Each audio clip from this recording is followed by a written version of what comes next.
Salam sejahtera bagi kita semua. Selama hidup, saya sering mengalami rasa khawatir yang berlebihan. Mungkin karena saya adalah seorang tipe perfeksionis. Jadi terkadang kekhawatiran saya tidak berlogika, sehingga membuat saya menderita. Contohnya, di saat berencana membeli rumah, saya khawatir kalau kami tidak bisa makan dan membeli kebutuhan hidup lainnya. Karena gaji sudah dianggarkan untuk bayar cicilan rumah yang cukup besar. Begitu juga saat membeli mobil. Kekhawatiran demi kekhawatiran muncul mengganggu pikiran saya sampai menyebabkan stres. Padahal kenyataannya, kekhawatiran itu tak terjadi seperti yang saya bayangkan sebelumnya. Nah, memang benar bahwa masalah besar dalam hidup kita adalah khawatir. Walaupun kadang khawatir itu wajar terjadi ketika kita mengalami peristiwa besar dalam hidup atau masa-masa transisi. Kekhawatiran merupakan serangkaian pikiran dan gambaran yang menghasilkan perasaan-perasaan negatif. Pikiran-pikiran tersebut tidak dapat dikontrol dan berkaitan dengan suatu masalah tertentu yang tidak pasti. Tetapi biasanya para pengkhawatir yakin bahwa kemungkinan besar akan terjadi sesuatu hal yang bersifat negatif. Kekhawatiran itu adalah alarm, sinyal, dan peringatan adanya bahaya. Khawatir akan menjadi masalah sangat serius ketika berubah menjadi cara hidup, sehingga menyebabkan masalah kesehatan, mengganggu hubungan dengan orang lain, dan mempengaruhi kemampuan kita untuk menyelesaikan sesuatu. Khawatir yang berlebihan akan menimbulkan depresi, sedangkan depresi menjadi perhatian yang serius bagi WHO karena dapat menjadi penyebab kematian terbesar kedua setelah jantung. Berdasarkan penelitian Caton dan Sullivan tahun 1990, diperkirakan 15-33% orang yang pergi ke dokter.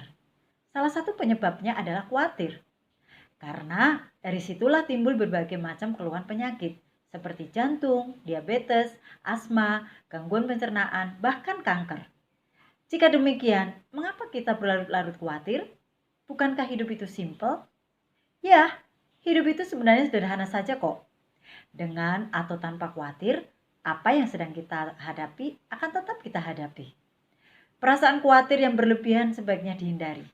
Namun, bukan berarti perasaan tersebut harus disingkirkan.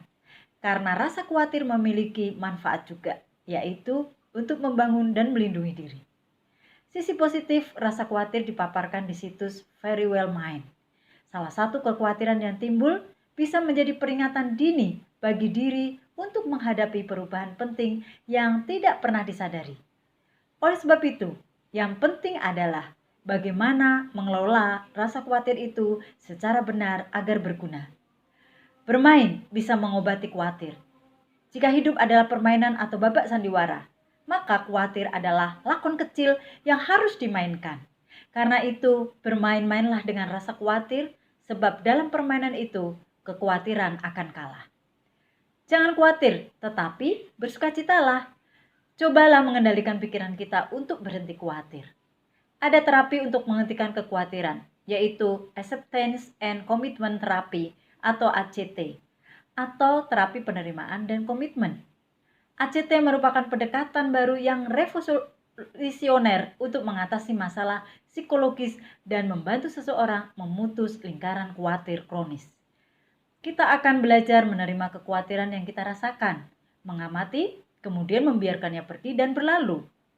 Setelah itu barulah belajar dan berkomitmen untuk bertindak berdasarkan nilai-nilai kita. Hal ini akan menciptakan kehidupan yang kaya untuk diri kita sendiri. Boleh-boleh saja khawatir, tapi jangan too much. Jangan pernah larut dalam kekhawatiran. Jadi ketika khawatir datang, apa yang harus kita lakukan? Pertama, yakin bahwa Tuhan memelihara hidup kita. Kedua, lawan khawatir dengan hidup berserah kepada Tuhan. Ketiga, hiasi kekhawatiran dengan senyum, maka sukacita akan kita rasakan. Ayo sahabatku, buang jauh-jauh rasa khawatir. Bukankah burung di udara dan bunga bakung yang indah di padang dipelihara? Apalagi kita manusia sebagai makhluk ciptaannya yang paling mulia. So, don't worry, be happy.